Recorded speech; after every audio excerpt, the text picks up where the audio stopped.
Hey everyone, welcome back to another quick how-to. In this video, going to show you how you can freeze Snapchat location. So first up, open your Snapchat app. As you can see, I'm on my camera and then tap on my profile icon at the top left-hand corner of your screen.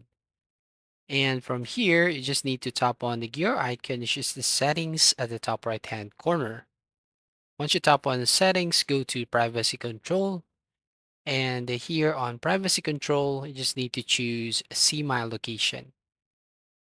And then as you can see the ghost mode here, so when enabled, your friends can't see your location. So you just need to toggle it on and you have to choose here how long you want to have this ghost mode for 3 hours, 24 hours, or until turned off. So in my case, I'm going to select 3 hours. So there you go. So that's how you basically freeze your Snapchat location. So thank you for watching. Please like and subscribe and see you in the next video.